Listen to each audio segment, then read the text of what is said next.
Ang itiranghal ng Yes Magazine na pinakamagandang muka sa showbiz. Ang iba pang pasok sa lista ng 100 Most Beautiful Stars, kilalanin sa chika ni Lars Santiago.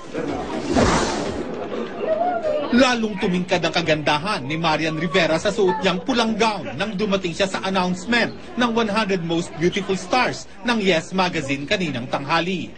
Dahil siya ang nahirang na Most Beautiful, siya ang nag-unveil ng cover ng special edition ng Showbiz Magazine.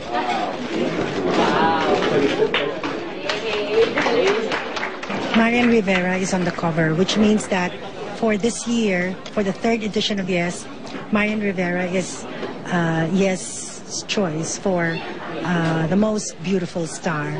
Ayon kay Marian, binigyan talaga niya ng oras ang espesyal na pagkakataong ito dahil malaking bagay para sa kanya ang pagkakapili sa kanya ng magazine. Sa kahit anong karangalan na ibigay sa akin, laki ang pasasalamat ko sa mga tao nagtitiwala sa akin.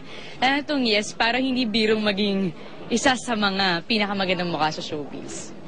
Inspirado si Marian, lalo pat tuloy-tuloy ang pagdating ng trabaho sa kanya Darna at pati ang pag-gym ay hinaharap daw niya para mapaganda at maikondisyon ang kanyang katawan. Bukod kay Marian, dumalo rin sa announcement ng 100 Most Beautiful sina Paulo Contes at Kevin Santos si Dingdong sa special issue ng 100 Most Beautiful Stars. Ano nga ba ang tunay na status ng pagtitinginan ni Marian at Dingdong? Bahala na kayo mag-interpret. Basta kami, happy kami at masaya ako na parang nakakalabas kami na okay na sa mga tao na, alam mo yun, di na tulad dati na parang, pwede ba lumabas? Wag na lang. Lars Santiago, updated sa Showbiz Happening.